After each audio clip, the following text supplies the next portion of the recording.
What up, YouTube? Knowledge of self-determination. Now, if you've watched my channel and listened to my videos, you know that when things arise, I like to take my time before I give an opinion on it, because the initial information that you hear isn't always usually the end-all be-all of that particular situation. Like, for instance, the first thing I can think of right off bat is the situation with the illegal immigrants, the Chinese illegals that were coming over here. First, I was thinking, these people come over here, they're getting together a little army, they're going to start committing terrorist acts against the U.S., because China is not our ally. China is a rival or even an enemy of the United States. They don't like the American people, they don't like the American government, and they want to overthrow the American government, so on and so forth. Joining me right now is the Gatestone Institute senior fellow, author of The Coming Collapse of China and China is Going to War. Gordon Chang, back with me this morning. Gordon, great to see you. Thank you so much for being here. And I know you want to really get into specifically that money going to the Indo-Pacific. Tell me about that. Well, first of all, there are three compact states. The United States has a financial obligation to fund these compacts. This is Palau, Marshall Islands, Micronesia. These islands control the Pacific. If China gets them, and China's really trying very hard, because it's saying to people on the islands, the U.S. is not funding its obligations, therefore you should ditch the U.S., go to China. That means China would have naval bases close to Hawaii, and that means we would not be able to get across the Pacific to Asia without encountering the Chinese. So what you're saying is, look, the money should go, this supplemental package is important, particularly to ward off the dominance that we continue to see from communist China. Right, and these compact states is $2.4 billion over 20 years. But the other issue, of course, is the border, as you've talked about, because across that border we are seeing Chinese soldiers come across. And really what we're talking about is China putting together the infrastructure in the U.S. to attack the U.S. So clearly we've got to secure that border, or we're going to be fighting on our own soil. Well, it's just incredible to me that this administration refuses to acknowledge all these Chinese nationals that are coming through the border. They're creating a little mini army, and I'm wondering what the point is here. Are they trying to put people in place, I'm talking about communist China, so that if Donald Trump wins, they can create havoc in the streets and become saboteurs, starting wildfires and propaganda? Absolutely. That lab in Rainley, California, the secret Chinese biological weapons facility, that can't be the only one that China has. And then you put together these images of recent Chinese migrants coming into the U.S. less than 3 weeks, taking target practice with sniper rifles and pistols. So really what we have here is the makings of a Chinese army, not in China, but in the United States itself. And the Biden administration is not tracking these people. This is incredibly disturbing. And you said, I know you just wrote a piece on this. If you are running from persecution, the first thing you want to do is make sure that you have a place to live and you want to be safe. You're not exactly going to go pick up a rifle and start doing target practice, are you? No, and we're hearing over the last week, when we talked about this last, there are more and more reports of Chinese taking target practice in the U.S. It's not just the ones that we saw in those images, it's also in Idaho. It's unbelievable. The Wall Street Journal is out with a report titled China's Shipyards Are Ready for a Protracted War. America's aren't. They write this: while Chinese shipyards are thriving and primed to build at wartime rates, U.S. shipbuilding is in disarray, according to this report. Chinese military planners have leveraged the nation's shipbuilding empire to build up the world's largest navy. I've talked about this with General Jack Keane many times, who told me we are, bottom line, outgunned when it comes to the Navy in the U.S. versus the Chinese Navy. Clearly, China has more ships than we do. We say our ships are more capable, as the Chief of Naval Operations said yesterday. But the point is, when you have a lot of quantity, you can overwhelm quality. And really, this is a problem that's been decades in the making. But Biden doesn't seem to care about it because there is no push to really build American ships. It's not just commercial ships, it's Navy ships as well.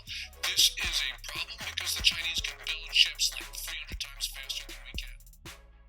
This is what I was staunchly on this particular point. And who knows, there could be some truth to some of what I said. But as time has moved forward and things have progressed, I view it in a different light. For instance, I had to really sit back and think, is China really our rival or enemy when so much of America's manufacturing and industry has been offshore to China?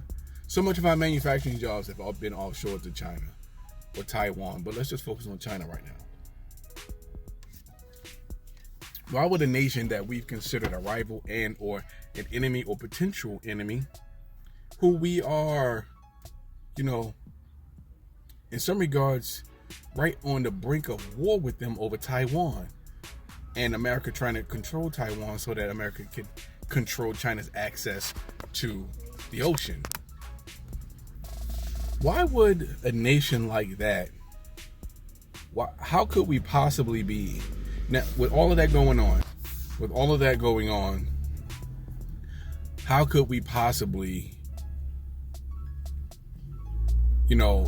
look at this situation in any different way with China? Are they really our enemies? Are they really our rivals? Yeah, there's constantly conflict and turmoil and heated discussions and debates over the situation with Taiwan and America trying to control China's access to the sea. But at the same time, we send our manufacturing over to this country and they produce most of the products that we consume here in America. Or not maybe most, a good portion of the products that we consume here in America. Are they really our enemy? You all about this kind of thing right here, but I want to go ahead and take a moment here to put this in its proper context. Let's talk about racial wealth here, and let's talk about Asians in specific.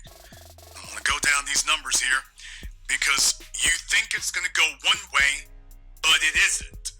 It's going to go exactly where I've told you it will. We're talking about Asians, which includes China, Korea, Japan, India, Pakistan, Thailand, Vietnam, the Philippines, and many others. Here's something for y'all to keep in mind here. Asian Americans are the fastest growing racial or ethnic group in the United States. Racial or ethnic. And are predicted to be the nation's largest immigrant group by 2050. Folks, the buffer class strategy is in full swing. With Kamala Harris, your Asian American vice president, is in full swing. Asian Americans are forecast to exceed the Hispanic share of the immigrant population and to make up 36% of all U.S. immigrants by 2055, according to the Pew Research Center.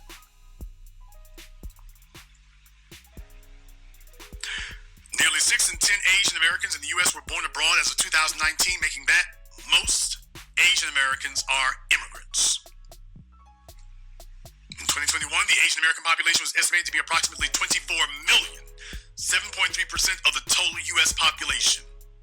Chinese Americans are the largest Asian American nationality, with a population of 5.4 million, followed by Asian Indian, Kamala Harris, 4.8 million, Filipino, 4.4, Vietnamese, 2.3, Korean, 2.0, Japanese, 1.6. The Asian American population is expected to reach 46 million people by 2060. At least that's the estimate.